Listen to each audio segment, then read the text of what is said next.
mga kalab! Ako po pala si Ulysses, ang bayot nga kiat pero dili igat. Ako din si Francis, ang wapo pero dilioso. And we are the Family Love Team. At kung bago ka pa lang sa aming channel, don't forget to subscribe.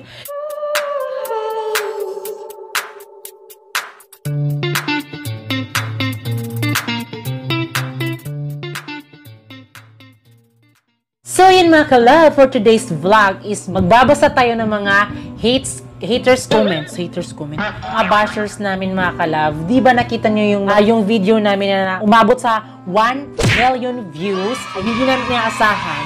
Maraming mga good comments doon, tapos maraming mga bad comments doon. Siyempre mga kalab, ang karamihan doon is mga bad comments. Kasi sobrang dami ni mga kalab, so pinili lang namin. Disclaimer lang po kung sino yung ma-mention namin. Kung ikaw, isa ka dito, huwag kang magalit. Kasi diba, tinanggap rin namin kung ano yung ibabato nyo sa amin. So, huwag kayong magalit. Kasi diba, so, kung ano yung mga sinasabi nyo, nasagutin namin pagkatapos naming basahin lahat. Wala kami pakialam kung masasaktan kami, pero basta masasaktan kami, pero hindi namin siya i-ano sa aming puso, hindi namin nararamdaman. Ayan, so first, galing kay Reg Coprado. Magsusuntukan kaya to pag nag-aaway? Mga kalab, sagutin nyo yun mga kalab, mga comments nila. Galing kay Altani Ali Amer LPT. Nagsimula ng mag-uto yung lalaki. Tapos, galing kay Andrew L. Finiquito Jr. Fake, pa-viral lang. Galing kay Maysir Mayap Mala. Sus purbida, hubog rajud ka ba? Haha. Galing kay Jawi Rax Aligo Flora, nabuang ang kalibutan.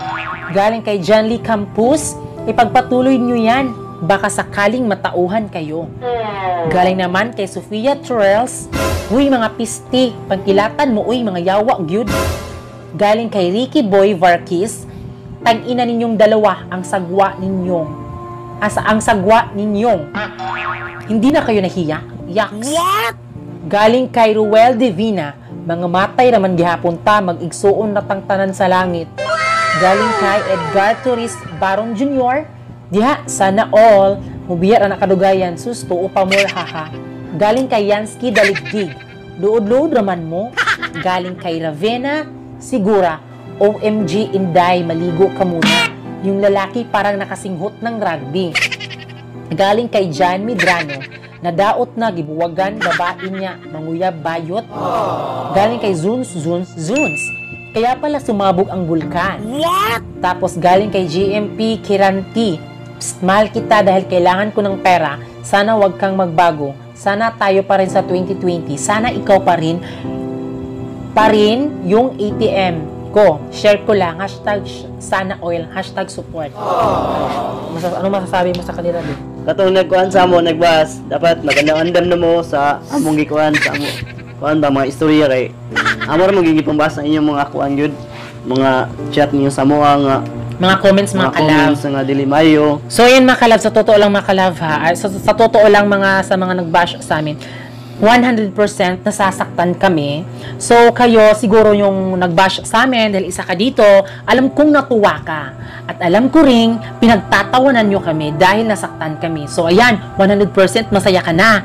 So, yung mga bash nyo sa amin, wala kaming dapat i-explain kasi hindi naman kasalanan yung magmahal, di ba? Ang kasalanan lang is yung mga taong humusga sa amin. Kasi 'di ba, kung sasabihin nyo, hindi kami pinagpala ng Diyos, hindi kami pinag-ano ng Panginoon, kung hindi kami swerte, kung hindi kami binigyan ng blessings ni Lord, bakit palagi kaming masaya? Bakit palagi kaming basta kasi 'di ba, yung pagtanggap lang sa pamilya namin, tanggap ako ng pamilya ni Francis, tapos tanggap rin si Francis ng pamilya ko. So isa na 'yan sa blessed mga kalove. So blessed kami dahil naging kami ni Francis. So wala kaming dapat i-explain kasi 'di ba, hindi naman namin problema 'yan. So ang gusto lang namin, kailangan lang namin silang basahin. So sa mga nagbabash sa amin, sana wag kayong ganyan kasi 'di ba, nakakasakit kayo ng karamdaman ng isang tao. Kasi alam ko, masaya kayo ngayon. So, ewan ko, wala akong masabi. Basta, nasaktan kami. So, masasabi ko lang talaga is, yun yung sinasabi ko, di ba, may nagsabi doon na ako yung ATM ni Francis. Actually, makalove ha, Si Francis yung bumuhay sa akin. Wala akong trabaho, wala akong pera. Tapos si Francis, di ba, sa kagwapong niyang mukha niyan, hindi siya tumitingin sa itsura ko. Kasi alam ko, di ba, kahit pangit ako, at least, yung pinapakita ko sa pamilya ni Francis is 100% na walang bahid na kalokohan, walang bahis na parang pinapakitaan ko yung family ni Francis na ma-distract sila sa akin or magalit sila or ayaw nila sa akin. So, it means, napakadaling tanggapin sa pamilya ni Francis.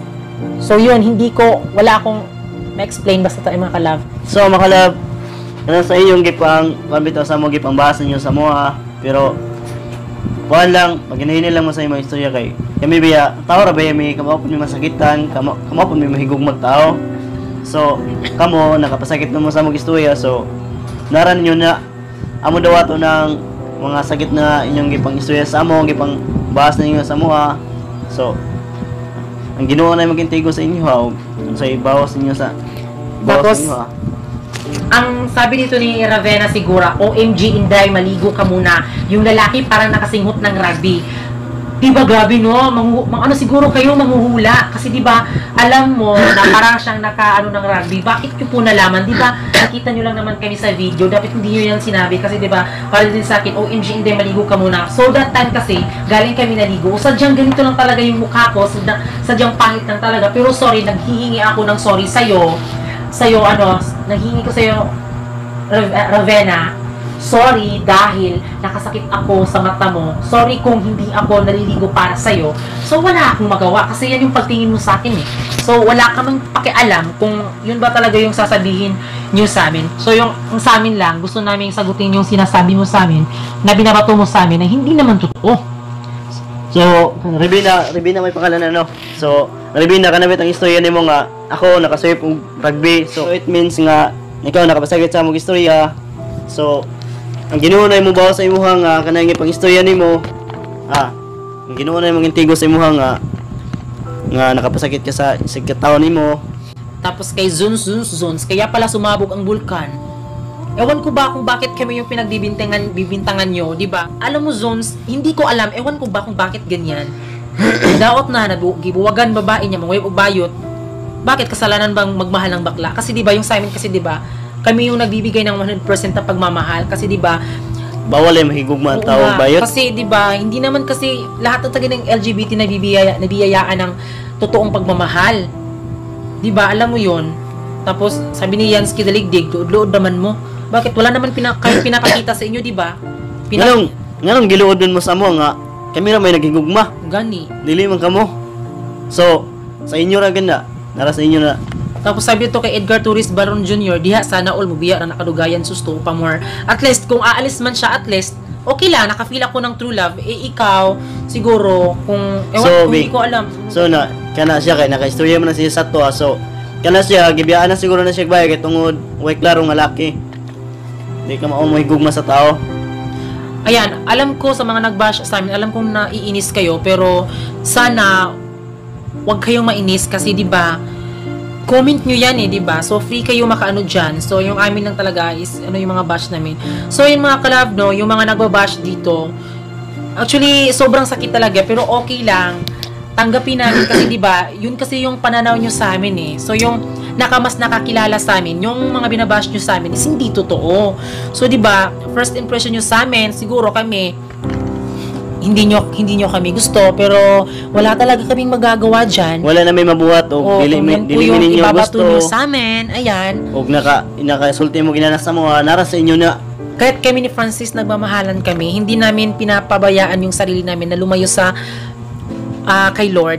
Mas maklab, mas pinupush pa namin na, kasi di ba mga kalab, every Sunday, alam namin makasalanan kami, pero at least kami na makasalanan is palagi pa rin kaming pinapakita o pinaramdam namin sa Diyos na mahalaga siya sa amin. Di ba? Kahit na maraming mga tao nagsasabi dyan na hindi katanggap-tanggap yung pagmamahalan namin sa lipunan.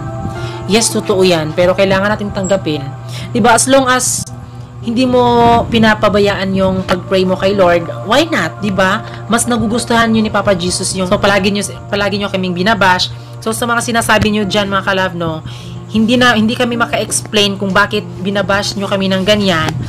Kasi yung mga binabato nyo sa amin is 100%, pero at least, di ba, wala kaming pakialam kung ano yung sasabihin nyo sa amin, di ba? Kung hindi nyo kami kayang tanggapin, wala kaming pakialam kasi, di ba, sa parents namin, tanggap nila kami 100% simulat sa pool pa man. So, kung yan yung problema nyo, wala kaming pakialam. Basta, thank you pa rin sa inyo. Be loyal po sa amin, mga bashers, kasi wala kaming pakialam kung yan yung pananaw nyo sa amin. Basta yung sa amin is nagpakatotoo kami at walang plastikan, di ba? So, amo lang makalab nga kamo nakapasakit sa mong istorya, nga mo lang nga balag nakapasakit mong istorya sa mo nga kami at least malipayon kayo mi nga nag-uban min duha. Anang kuan pag-diskarte lang gud pud mo inyo dili mo kay manghilabot kay kanya-kanya ba mo sa inyo kanya-kanya kinabuhi oy ayaw mo panaway kuha mo kabalo kung unsa pod mo wala pa ba mo kabalo nga kanang unsa inyong makuanan sunod kung kinsa inyohang makuanan nga laki ay mo panaway mind your own business food English. kay kami ako ginikanan ko ni support ko sa akong anak oh tinuod lang wala gid na si Ulysses trabaho oh si Francis ang nangitag trabaho ka dili siya gusto nga manarbaho wala gid na bisag 5 tabos kung wala ay trabaho na si Ulysses oy sa tinuod lang daan ba na sa una di kay pasangin na ninyo mahinungdan sa lipak o sa kanang bulkan grabe na pud na uy unsa namang gyud na sila tinuod lang wala gid na si Ulysses gidatong sa laki maskin peso walay trabaho si Ulysses Bisag bayot ko, di ko kabalo manigayon yun, di ko mainom. walay bisyo akong anak ba paglaban jud ako walay bisyo 100%. ako support man pug ko kasi si Francis sa tinuod lang buotan jud si Francis lahi ra gid sa ubang lalaki Ah. na kani pud akong bayot lahi ra pud sa ubang bayot dili ni kiat sa tinuod lang Tura kay ang high blood. So, ayan mga kalab, yun yung mensahe ni mama sa inyo sa mga nang babash. So, kung ganyan talaga kayo, so okay lang, ipagpatuloy nyo yan kasi kung masaya kayo, masaya na din kami. So, sa mga na-mention namin, huwag kayong magalit ha, kasi di ba ginusto nyo rin kasi ito, di ba? Ginusto nyo mga haters namin na yun yung gusto nyo. So, di ba? Wala kaming magagawa. So, ayan mga kalove. Narinig nyo na yung mensahe namin sa inyo. So, kung ganyan kayo, okay lang. Ipagpatuloy nyo yan. So, yun mga kalove. Salamat po sa mga nakikinig dyan, nanonood. So, kung sino yung magagalit dyan, wag na kayong ganyan mga kalove kasi di ba wala naman kayong mararating dyan. So, di ba alam nyo naman. So salamat today sa katong nagkuan sa mo nagbash niya tapos sa kuan unta na malipayon kay mo sa pagbasa mo sa mua nga sana ipadayon ninyo na kay para kami at least malipayon kami duha. Insa po masakitan di ka mura man. So, ayan mga kalab, that's all for today's vlog. At kami ang Franoli Love Team na nagsasabing dapat love lang. Bye-bye mga kabashers. Hi mga kalab! Thanks for watching! Ayan, mga kalab, may video pa po dyan sa gilid. Diyan, tapos diyan. So at mga kalab, don't forget to subscribe our YouTube channel. Kasi nga mga kalab, para ma-update kayo sa bagong video namin. Bye-bye!